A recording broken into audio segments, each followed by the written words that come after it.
Septic arthritis అంటే జాయింట్లో చీము రావడం. అది మన యూజువల్‌గా మోస్ట్ కామన్‌గా తుంటి ఎముక జాయింట్‌లో గానీ, మోకాలు జాయింట్ అంటే నీ జాయింట్‌లో గానీ మోస్ట్ కామన్‌గా వస్తుంది. సెప్టిక్ ఆర్థరైటిస్ డిఫరెంట్ ఏజ్ గ్రూప్స్‌లో, డిఫరెంట్ జాయింట్స్‌లో ఎక్కువ ఇన్వాల్వ్‌మెంట్ ఉంటది. చిన్న పిల్లలకి అంటే 2-3 ఇయర్స్ లోపల ఏజ్ వాళ్ళకేమో నీ హిప్ జాయింట్‌లో కామన్‌గా వస్తుంది. ఒకవేళ పెద్ద వయసు వాళ్ళకి బాగా ఇమ్యూనో డెఫిషియన్సీ కండిషన్స్ ఉన్న వాళ్ళకి 80 ఇయర్స్ ఆ టైంలో వస్తుంది.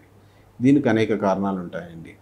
ఫస్ట్ థింగ్ కారణం వచ్చేసి ఏదైనా సిస్టమిక్ ఇన్ఫెక్షన్ అంటే యూరిన్‌లో ఇన్ఫెక్షన్ గానీ, బ్లడ్‌లో ఇన్ఫెక్షన్ గానీ, పళ్ళల్లో ఇన్ఫెక్షన్ గానీ, లేకపోతే ఇంకా ఎక్కడైనా బాడీలో సోర్స్ ఆఫ్ ఇన్ఫెక్షన్ ఉంటే అది బ్లడ్ ద్వారా స్ప్రెడ్ అయ్యి మన జాయింట్‌లో వచ్చి చేరుకుంటుంది. ఇది మోస్ట్ కామన్ అయితే రెండోది వచ్చేసి ఇంజెక్షన్స్ తీసుకోవడం, డైరెక్ట్ ఇంజ్యూరీస్ ఇట్లాంటి కారణాల వల్ల సెప్టిక్ ఆర్థరైటిస్ అనేది వస్తుంది.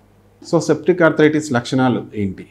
యూజువల్‌గా ఒకవేళ చిన్న పిల్లల్లో వస్తే అంటే 2-3 ఇయర్స్ ఆ టైంలో వచ్చినప్పుడు పిల్లలు కాలు కదలపడానికి రెఫ్యూజ్ చేస్తుంటారు. అంటే refuse to move the limb అంటారనమాట.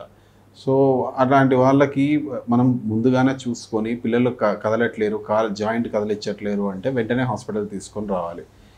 రెండోది వచ్చేసి ఫీవర్ అనేది ఉంటుంది. ఫీవర్ అనేది మోస్ట్ కామన్ సిమ్టమ్ ఏం కాదండి. 40-60% పీపుల్‌లో ఇమ్యూనో కాంప్రమైజ్డ్ కండిషన్స్‌లో, ఇమ్యూనో డెఫిషియన్సీ కండిషన్స్‌లో ఫీవర్ అనేది లేట్ సిమ్టమ్. అంటే సెప్టిక్ ఆర్థరైటిస్ మొదలైన 2-3 రోజులకి జరగవలసిన డ్యామేజ్ అంతా జరిగినాక ఫీవర్ వస్తుంది.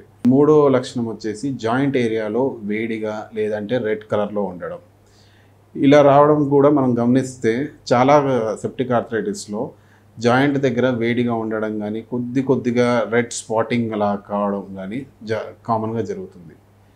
నెక్స్ట్ వచ్చే లక్షణం వచ్చేసి ఆకలి సరిగ్గా అవ్వకపోవడం, చలిలాగా అనిపించడం, ఇవన్నీ కూడా సెప్టిక్ ఆర్థరైటిస్ లక్షణాలు. దీన్ని మనం త్వరగా గుర్తించి హాస్పిటల్‌కి వెళ్తే సెప్టిక్ ఆర్థరైటిస్ వల్ల జరిగే ప్రమాదం నుంచి బయటపడొచ్చు.